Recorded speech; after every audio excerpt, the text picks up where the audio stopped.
Greetings folks and welcome. My name is Anthony, member of the Board Game Barrister, your friendly local game shop here in Milwaukee, Wisconsin. Today we're going to be talking about the basics of the Pokemon trading card game, standards on how to build a deck, and what you can actually do during your turn. In Pokemon, you take on the role of a Pokemon trainer. The deck that you construct will make use out of Pokemon cards themselves, items, and energy cards. Any deck of Pokemon consists of 60 cards. Within those 60 cards, you're going to have the following. You're going to have Pokemon and their evolutions, along with any extra Pokemon that you'll end up needing, energy cards in order to power your Pokemon's attacks, and then a number of different trainer cards, items, supporters, tools, and stadiums. In addition to those, you'll oftentimes also have some special energy cards. Out of all of these cards, you're only able to have a total of 4 of any given card. The exception to this is the basic energy type. So if there's a Pokemon that you very much so like, you can have exactly 4 copies of that Pokemon with the same name, regardless of which set or artwork that card has. In addition to the 60 card deck, there's a few extra accessories that you'll end up needing. Some dice or tokens to keep track of hit points. In addition to that, condition markers. Usually these are going to be used to mark whether your Pokemon have been poisoned, burned, or any other status conditions that they might be affected by. This Pokemon here is Rowlet. You can see his name and the typing that he has as a basic, in addition to the type of the Pokemon being a grass type.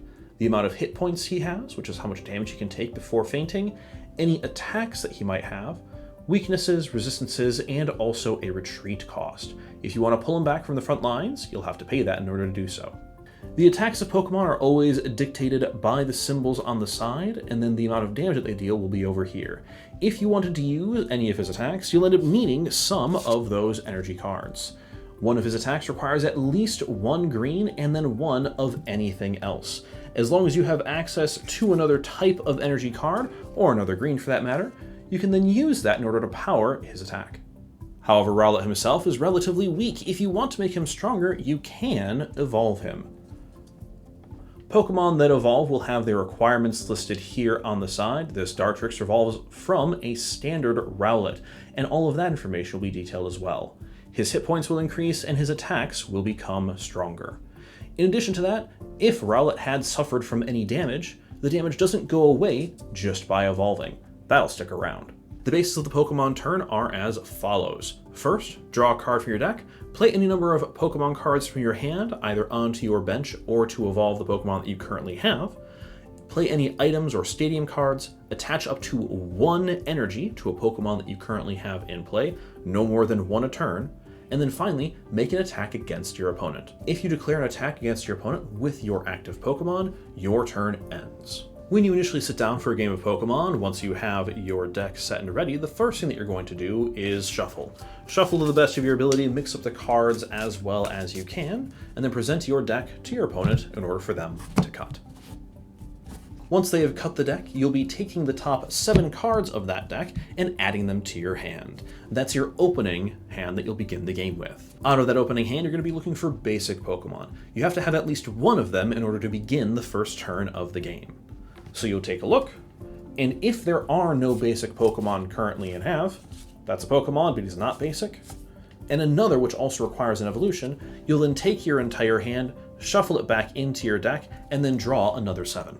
Anytime that you have to do this, your opponent will draw 1 extra card, unless they also are digging for basic Pokemon.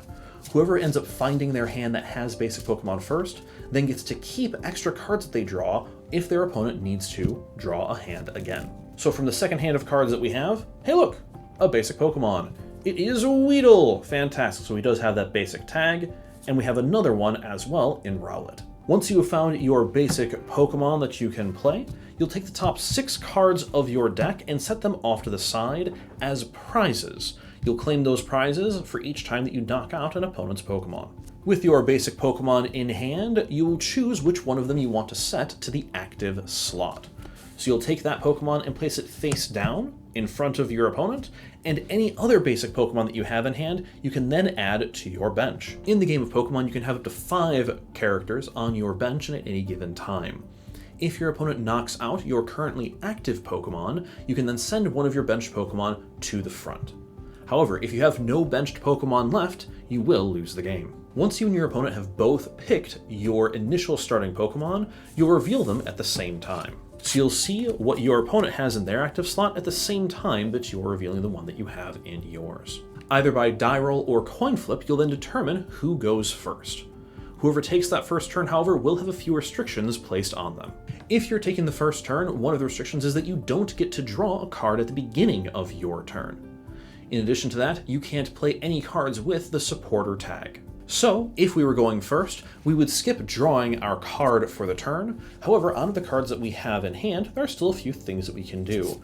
We can take one of our energy cards and add it onto our frontline Weedle, and we can also play a Great Ball, digging for more cards from our deck.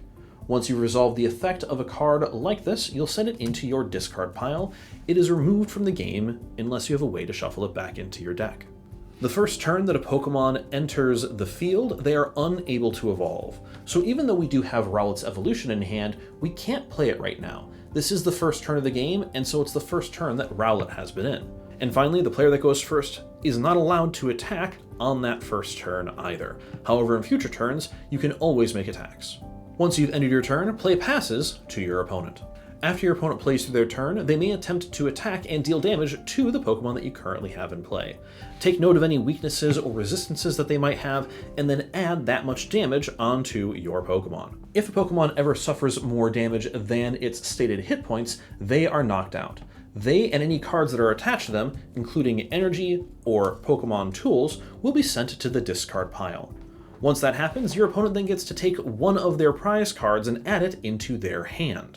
After resolving that effect, you can then take one of your Pokemon from the bench and send it up to the front line. You can only have one Pokemon in the active slot at any given time. If your Pokemon has suffered damage and you want to pull them back, you can do so. You simply have to discard a number of energy equal to their retreat cost from the attached Pokemon to your discard pile, and then you can switch it out with another Pokemon that is currently on your bench. Stadium cards can be a nice way to ramp the game forward, however, they are both in effect for you and your opponent.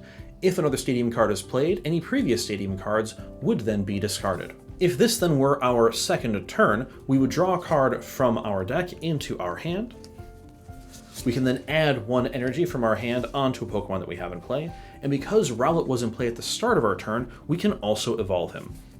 So we can take a stronger Pokemon, an evolution that requires Rowlet from our hand, and play it on top of the Pokemon we currently have in play. In this fashion, you'll pass turns back and forth between yourself and your opponent, attempting to defeat all of their Pokemon.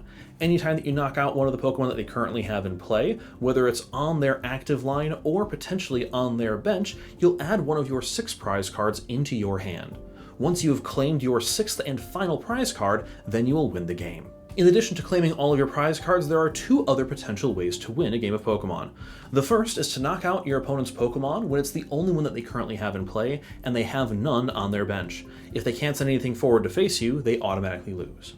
In addition to that, if your opponent would need to draw cards from their deck, but there's nothing left to draw, they would also lose the game in that situation as well. If you do plan on playing a game of Pokemon, make sure that your deck is constructed to fit the current format. Pokemon has a rotation that they go through, which determines which cards are allowed and not allowed to be played in major tournament settings. If you're playing casual tabletop games, who cares? Have fun with your friends. But if you are planning to compete at higher levels, ensure that whatever Pokemon it is, whatever cards it is that you're adding to your deck, are currently legal in standard play. Alright, that wraps up this primer video on the Pokemon trading card game. If you have any questions, you can leave them down below, or better yet, stop onto your friendly local game store. If you enjoyed the video, throw us a like, hit the subscribe, and we'll see you next time.